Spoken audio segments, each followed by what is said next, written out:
why I've got it shoved down my it's tickling my tonsils.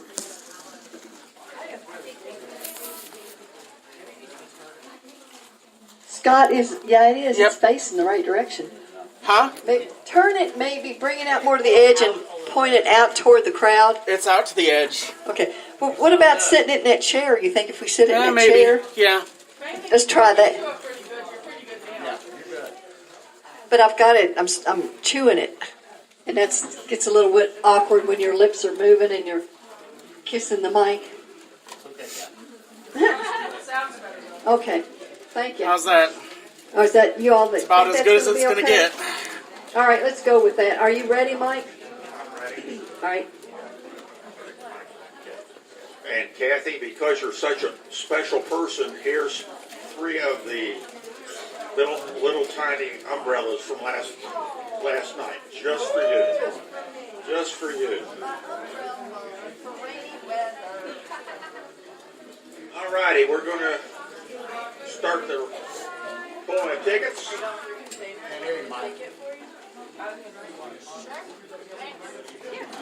This particular person does not exist anymore. Angela Dehart. Oh well. She's reinvented. Melanie Pesco. Right. Exactly. Karen Main. I said my name. I can't wait. Heather Dial from Kathy. Heather Dial or Dale? Dial. All right.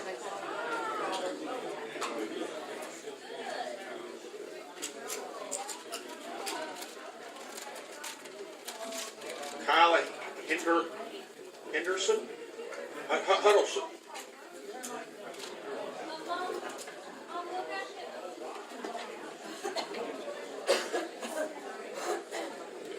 Beverly Dickerson.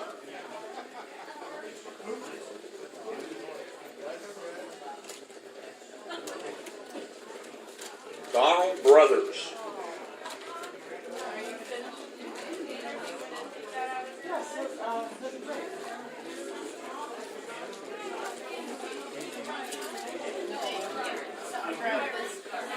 Doug Condor.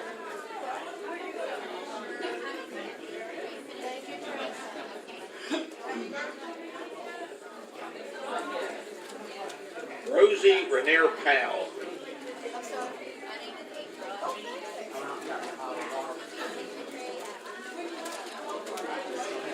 Tanya Gatt.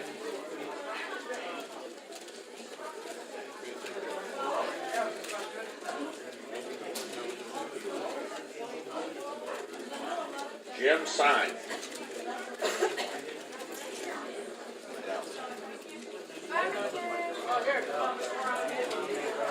Raynell Mackey.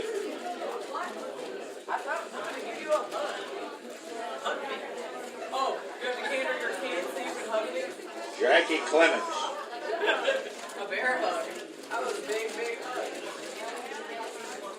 Greg Gett.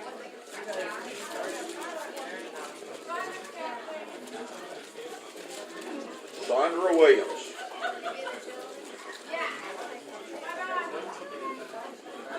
Dennis Franklin.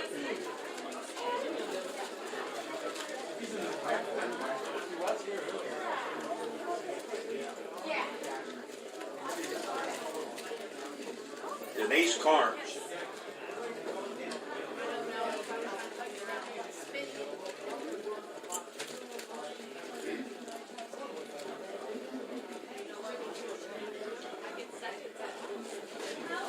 Bo Mullins.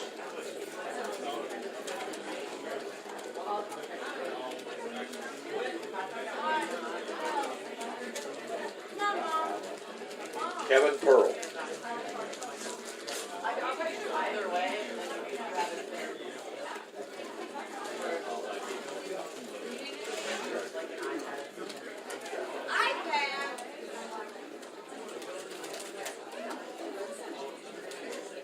Jensen, Maine.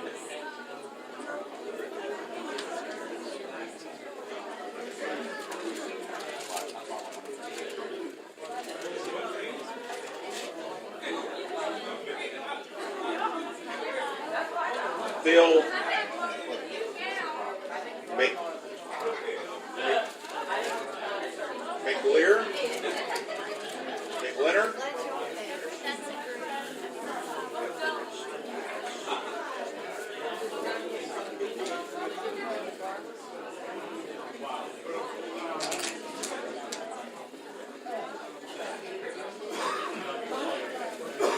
Phil Milner.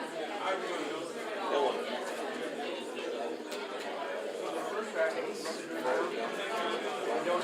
That's it. You don't get 5 o'clock. Gracie Gorinko.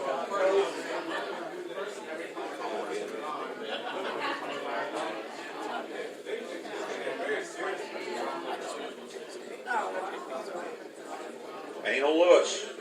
Yes. You didn't win. All right. This is the money ticket. $25. Really? You want to wait now? I just draw them, man. I don't pick them out, okay? Nikki Pearl. All right, Nikki, we won. You hang with me, Bill. You'll win every day. You want to do another 20, 25? Yeah. Want to do another 25 or what? Do you want us to do another 25?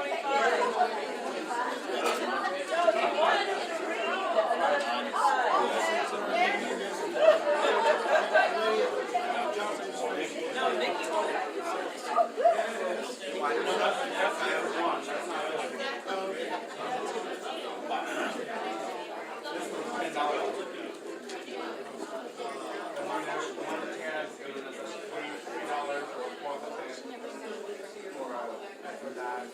All right, we're going to do another 25.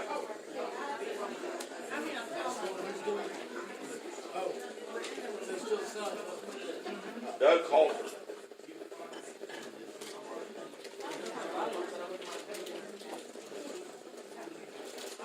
Heather Carnes-Dale.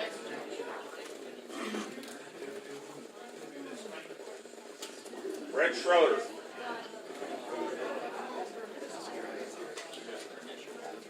Scott Reagan.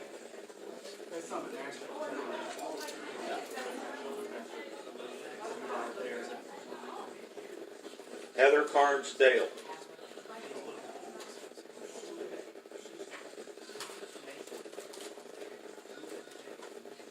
Dennis Franklin.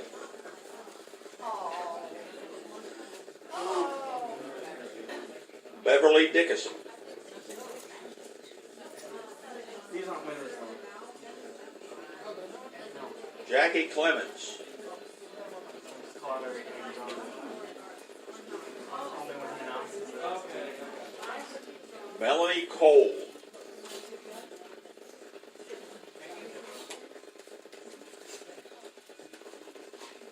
Kevin Pearl.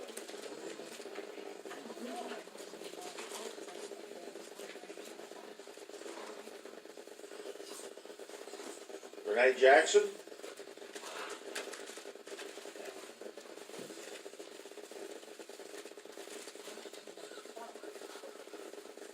Kathy Touton. Yes, it is.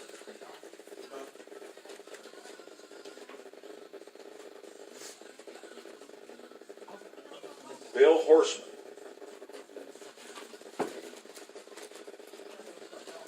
Boy, it's quiet here. Angela Henderson. I guess we got the name fit. That's about more than I realized. Fred Schroeder.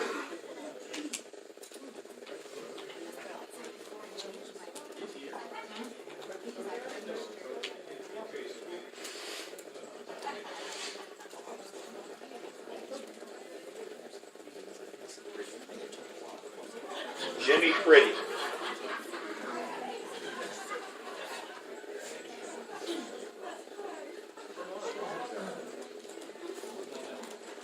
Angela Henderson.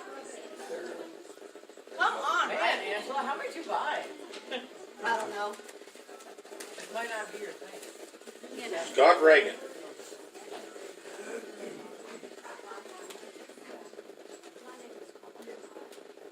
Buster Main.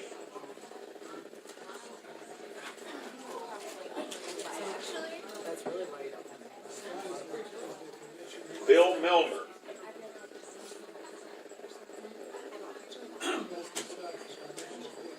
Tanya Gatton. Being streamed and there's recordings will be online. Bernie Passafield. The links on this are.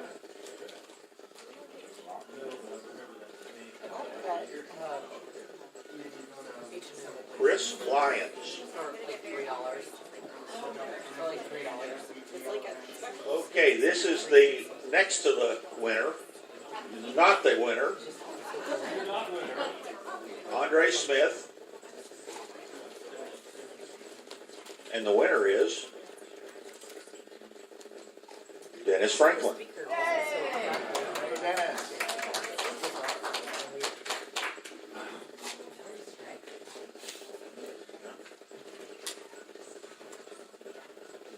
Alrighty, so much for the gambling portion of the evening. Exactly. We don't have gambling here. We're going to move into the open board meeting. If you're still eating lunch, by all means, partake. We started this open board meeting several years ago, and one reason we wanted to do the open board meeting is to kind of, again, replicate what we do on the national level. At National Convention, we have an open board meeting. Well, our conventions in the state level are pretty jam-packed, so the only way we could really fit it in was to try to make it a luncheon meeting, and it has been very successful over the years. The board will be conducting business. Any motions that are made or any discussions are strictly for board members. The members in the audience, so to speak, are here. This is a learning experience for you so that you get to know who your board members are, and you're kind of, you're aware of things that we do as leaders in this organization.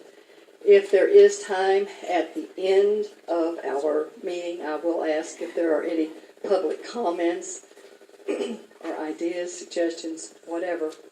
But until then, I ask that you listen attentively and let us go about the business of the Board of Directors of the National Federation of the Blind. All right, I'm going to call the roll. Kathy Jackson's here. Katie Adkins is not. Michael Freeholm is not. Laura Stevens. Here. Mike Freeholm. Present. Angela Henderson. Present. Karen Main. Nikki Pearl. Jane Seif. Todd Stevens. Present. George Stokes. We have 9 out of the 11. Laura sent the minutes of the August meeting via email. Did everyone receive them and read them? Yes. Were there any additions or corrections? No. Do I hear a motion that we accept the minutes? I make a motion that we accept the minutes as distributed. Motion has been made and seconded that we accept the minutes as distributed. All those in favor? Aye. Okay. It's kind of been the custom in the past that we dispense with the treasurer's report at the board meeting, since that becomes a part of our general business this afternoon during our business portion. Todd, do you want to give just a brief newsline report? Absolutely. Can we do the mic?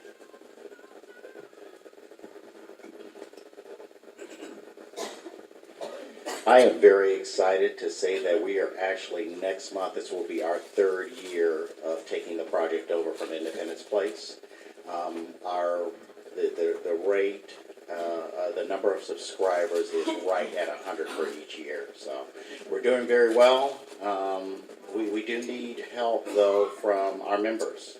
there are a lot of blind people in this state, and we really do need to be outreaching. This service is perfect for anybody. I'm pleased that we had the opportunity last year to sign 47 students from the Kentucky School for the Blind. That is every junior high and senior high, junior high and senior high student has the Newsline service. So, this is something that we really need to work on as an affiliate to make sure that our blind folks here in this state have accessible information, up-to-date information. It's available 24/7. It's available 7 days a week, and it is current. And most of all, it gives us the opportunity to stay current and to with our sighted peers, and to know what's going on in our communities and our state.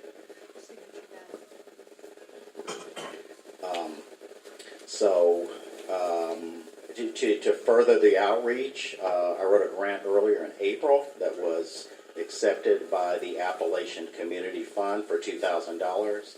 So this will give us an opportunity to pay for the travel that's needed to go out in some of the areas that we otherwise wouldn't be able to reach due to the cost of transportation. So I'm excited about that, and that's the conclusion of my report. Turn that one off. I've got one. Jane, do you have any? Jane, do you have anything further to say about Belle? Yeah, I think the kids said it very well this morning. I'm so proud of those kids. They just really, yeah. All of our reports are in. Okay, Jane, you just All of our reports are in, so we're just waiting on all that to be wrapped up. All of our pictures have been sent. Everything was in on time. That's what I have. The kids said everything else beautifully. all right. Thank you again. Okay, I guess there really aren't any other committee reports because I'm going to do legislation later on this afternoon. Under old business,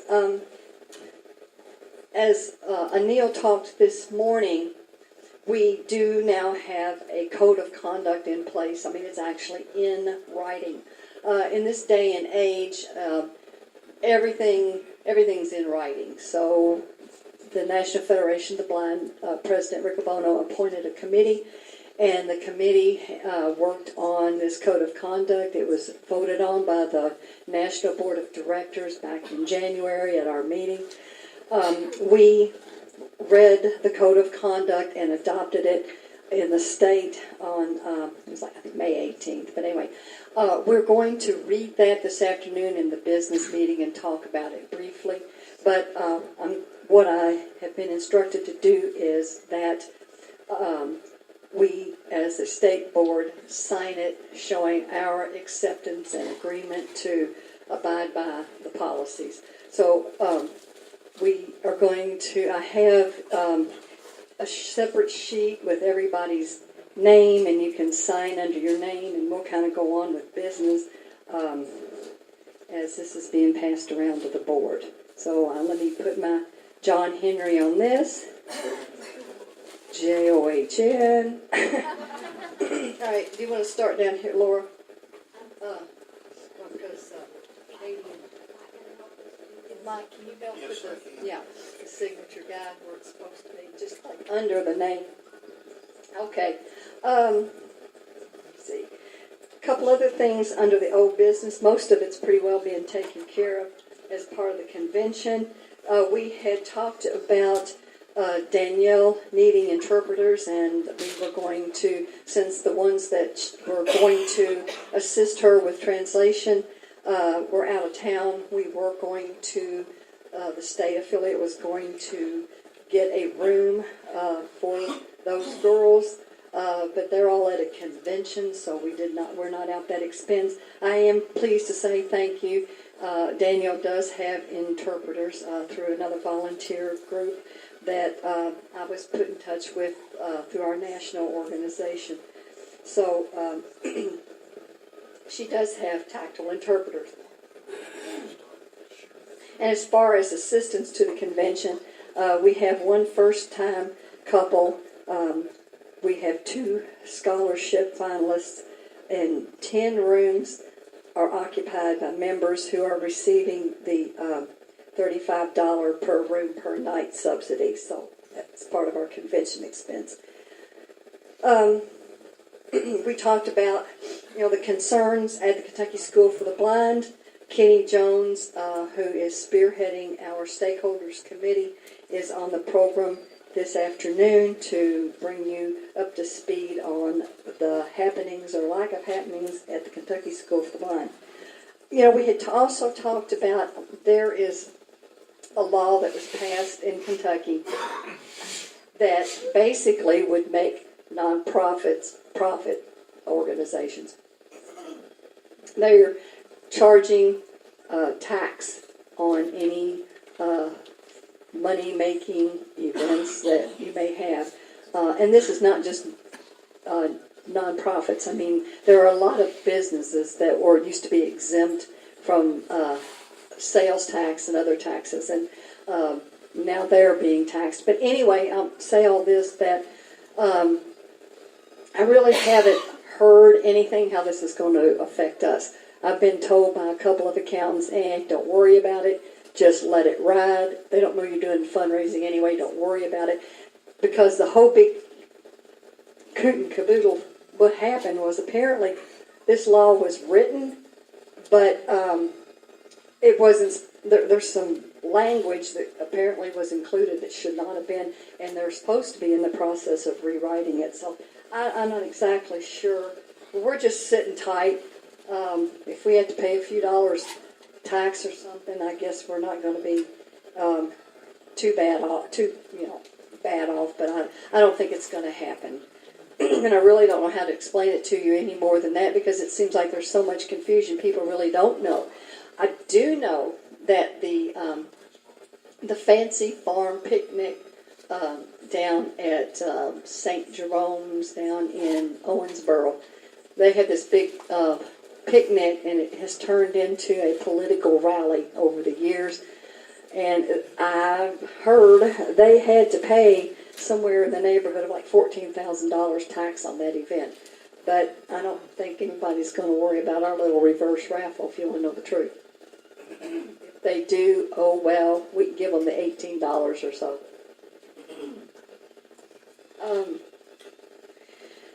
Does anybody have any other old business? Okay.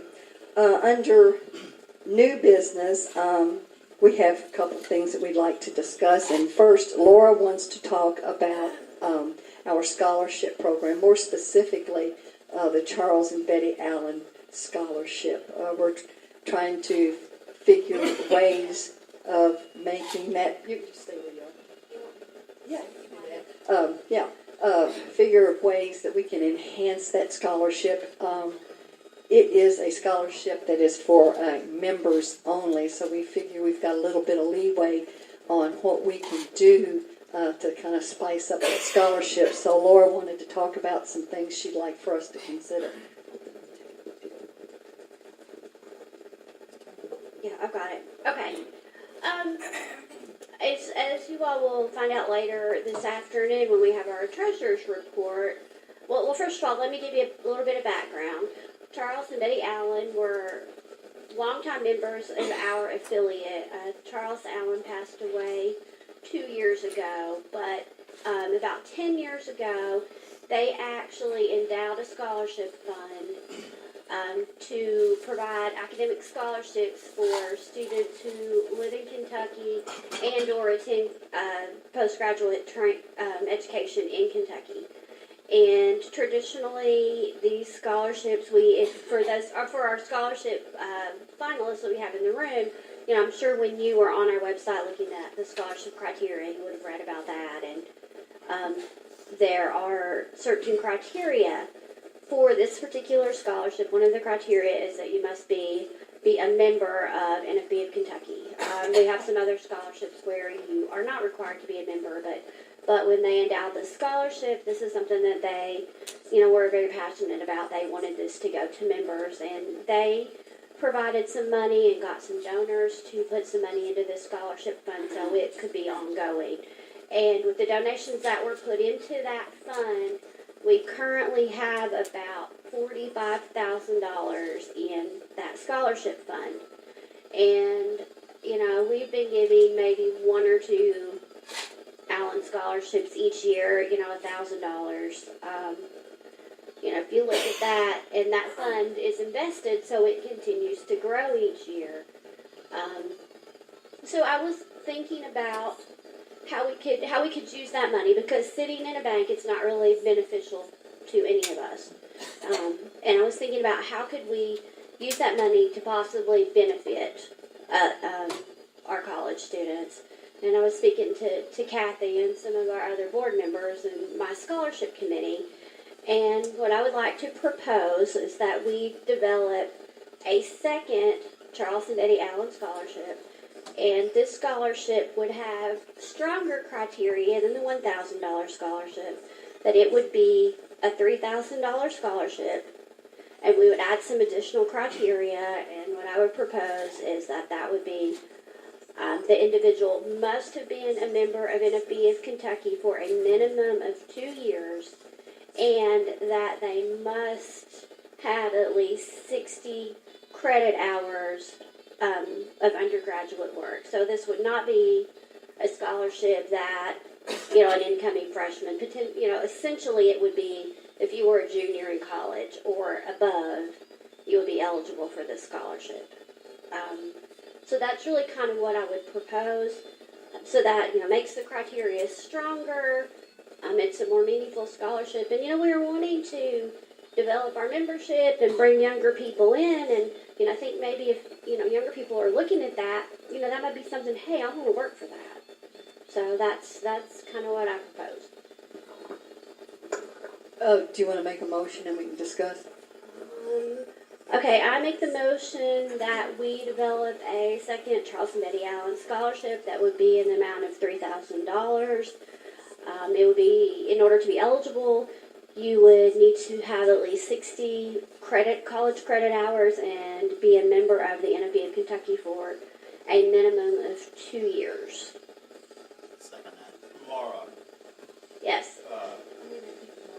okay, go. The motion has been made and seconded that we create a second Charles and Betty Allen scholarship in the amount of $3,000 for a college student who has at least 60 hours of college credit and has been a member of the National Federation of the Blind of Kentucky for at least 2 years. George, you have something? Yes, just a question.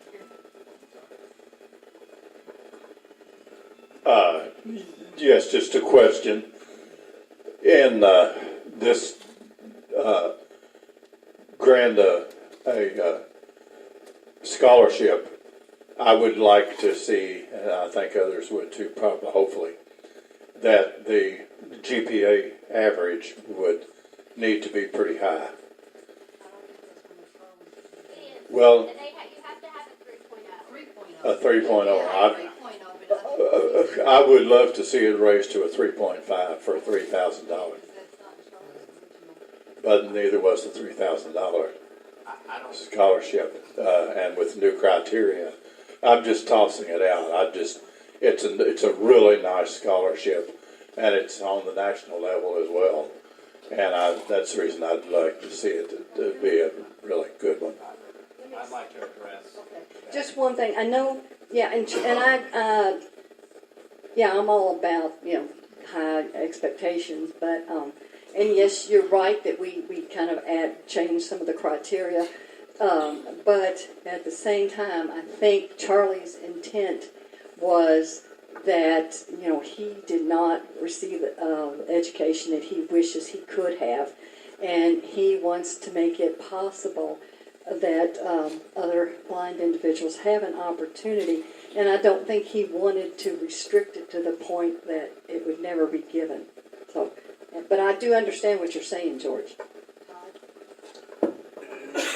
I do as well, and I just think it's very difficult. The job that our blind students are having, even being able to obtain a college degree with all of the obstacles in front of them. And a 3.5 to me, I mean, that's someone graduating with honors, and that's just really hard to attain.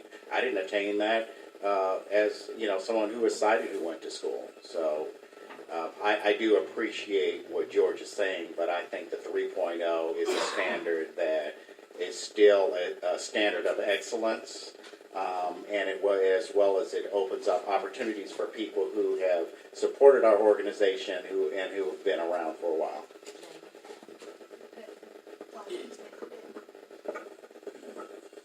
So my thought would be, have we looked at what other criteria is for a typical scholarship that would be addressing students not even necessarily who are blind, and maybe go off of that? Because if it is standard to do higher than a 3, then you have a point at making it more difficult for that particular scholarship.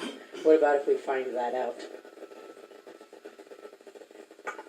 I know I'm on the National Scholarship Committee, and I know we do strive for a higher GPA, but we have many times considered those with 3.0s, because a lot of times there's more to be considered than just the GPA, and the fact that this is a scholarship for members, and we're saying that as part of the criteria, you have to have been a member for at least 2 years. I mean, I'm just, okay. Yeah, I just want to make another comment as well. I mean, because I thought about that, and I mean, it's, as a blind person to get a 3.5 in college, I mean, you have to, probably a sighted person could have a 3.8.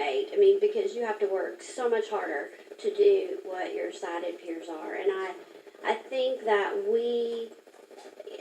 our scholarships are to support our members. This is to support our members and, to recognize them. And, and there are scholarships that require just a 3.0. I mean, our scholarship can have the criteria that we choose. But I don't think, if we're going to make a new scholarship, we don't want to make the criteria so high that nobody's ever going to get it. Because, frankly, we've got a lot of money that's sitting in a bank that is restricted funds. We can't use it for anything but scholarships. So why not make a way to put some of that money to use, for our members? And another thing that I had thought of and thinking through this is, we've added the criteria that you have to be a member for 2 years and you have to have 60 credit hours. So, by that point you're a junior, you're invested in your education and you're going to finish. And if if we would offer that to, younger people, then, they, might get into it. Well, I really don't want to do that. So that we are having a higher criteria. So that's just kind of my explanation. Is there any further discussion? Are we ready to vote? All those in favor of the motion to create a second Charlie Allen Scholarship Fund in the amount of $3,000 with the added criteria that you must have at least 60 credit hours in college and a member of the National Federation of Blind of Kentucky for at least 2 years. All in favor say aye. Aye. Any opposed? All right. We'll get it all rid up. Okay. I believe, Nikki, you had something you wanted to propose to the board? Okay.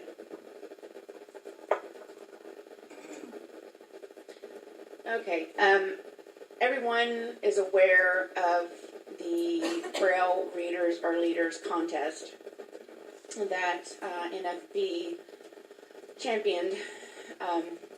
Well, they did away with it on a national level about 5 or 6 years ago.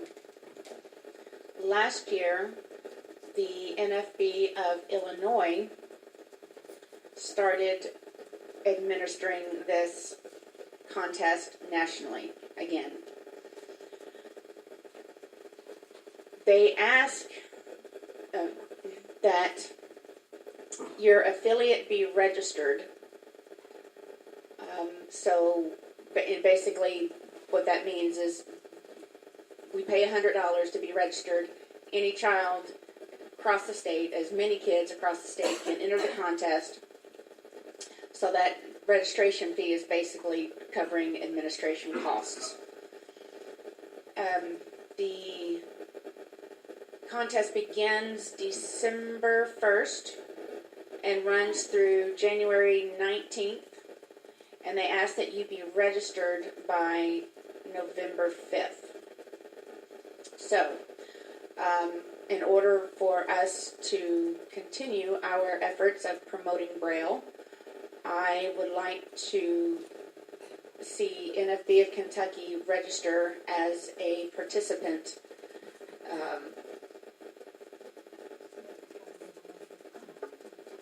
So I move that NFB of Kentucky register with the NFB of Illinois to be a registered participant in the Braille Readers or Leaders contest. It has been moved and seconded that the National Federation of the Blind of Kentucky register with the National Federation of the Blind of Illinois to be participants in the Braille Readers or Leaders contest. Is there any further discussion? Hearing no discussion, are we ready to vote? All those in favor? Aye. Any opposed? Okay, good deal. All right, now I believe, Jane, I think if you had something that you wanted to propose that would raise money for Bill. A friend of mine who does the food program, the food programming where I work at the University of Louisville, had come to me with an idea that she had found through just her job and things like that. Prairie Farms is doing, it's called Our Caps for Your Cause. So what they're doing is you collect Prairie Farms caps from the milk. You know, you drink your milk, you get your cap. Well, if you tear off the top of that cap, there's a code inside. Well, if you get your organization registered, then people can take that code, they plug it into the website, and then they select your organization. We have looked at the paperwork. We do qualify under all of their things as the state. But what I would like to propose is that we earmark whatever comes from this, if we decide to do it, for Bell. So when that money comes in, it's going to go to our Bell program. I know you said, so for 1,000 caps, you get $50. And I know you're thinking, oh my gosh, 1,000 caps. Where I work, we get 15 a day easily. And those ladies in the kitchen are like, we really want to do this for your Bell program. Will you let us do it? And they're like, we'll even type it in and everything. So, and they're like, then you can put it on your stuff and your parents can get involved, which I thought was really interesting coming from people who, I think I'm their only connection to blindness thus far, and they're getting very into it, and they watch the stuff on our Facebook page, and they have previously donated and come to some of the GL things, etc. So I would like to make a motion that we register with, that we register with Prairie Farms, Our Caps for Your Cause, through the state, and that the funds be earmarked for our Bell program here in Kentucky. Second. The motion has been made and seconded that we register with Prairie Farms Caps for Your Cause through our state affiliate, and that the money received would go toward our Bell program. Is there any discussion? Okay, all those in favor of Prairie Farms Caps for Your Cause, say aye. Aye. Any opposed? Okay. Is there any other new business that anyone needs to bring up? Well, hearing none, is there anyone of our members that has a comment or a question? We'll take some comments from the audience. I hate calling you the audience, but gee, you're a quiet group. That's unusual. No, they're not. They're all tied to their chair. I made sure they're tied down. Well, if Somebody there's wanted to ask me how they would sign up for Newsline. Is that a question that I hear out there? They're all on Newsline. They already know all this. Well, hearing no additional business from the board or any comments from the other members participating, Do I hear a motion to adjourn? So moved. All right, so the motion's been made that we adjourn. All those in favor? Aye. Okay, Mike, should we draw some more 50-50? Not 50-50. What do we call it? Reverse raffle. What do we call it? Yeah, it's called a reverse raffle. So I guess to this point we've drawn 100. It's 21 after. Well, we don't adjourn. We don't reconvene till 2. I mean, if people want to leave, they don't have to hang around. You don't have to be present to win. If you need to go to your room or whatever, I'm just thinking it'd be a good time maybe to knock out another few. We can do it. Because so anyway, we get so bogged down in business, and then we'll have more time this afternoon for door prizes.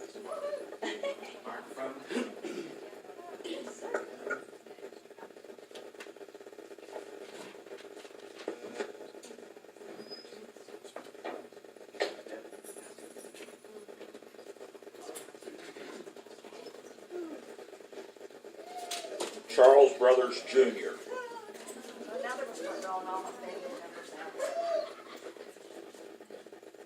Nikki Pearl.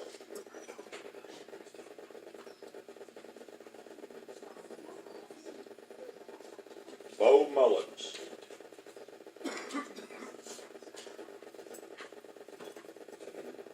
George Stokes.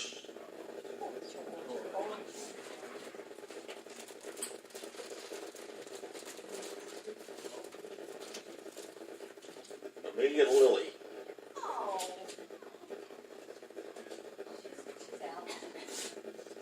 Tanya Gatlin.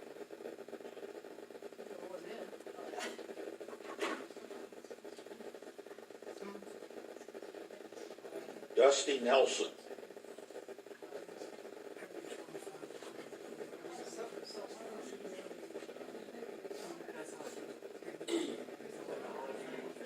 Irving Childers. E-W-I-N-G. Ewing. Ewing Childers.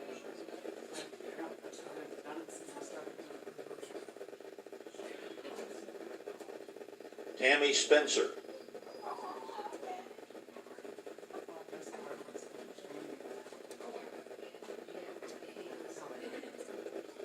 Angela Henderson. I think that's the last one. Do you get that Latin? Teresa Franklin.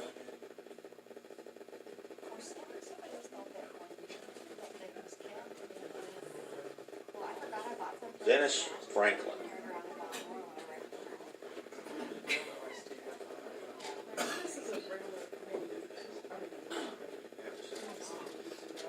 Shauna Murphy.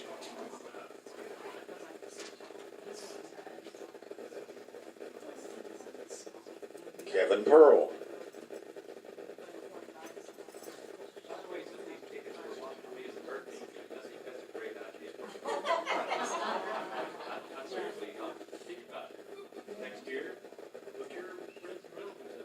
Dennis Franklin.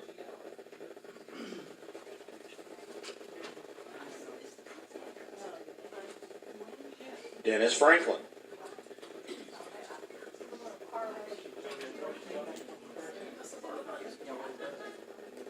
Ben Dial.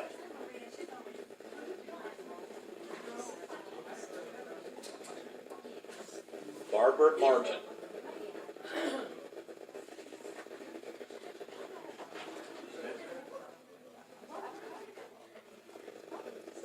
Helga Gilbert.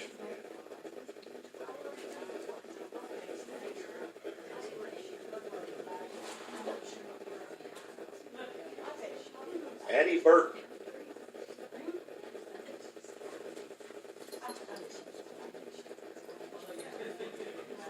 Sandra Williams. Melanie Pesco.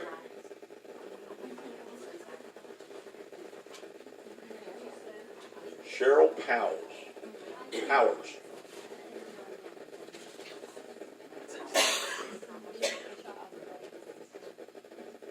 Jan Bailey. All right, here's the money ticket. Bill Milner.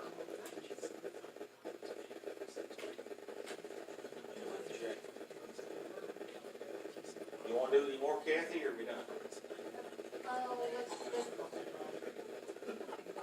Okay.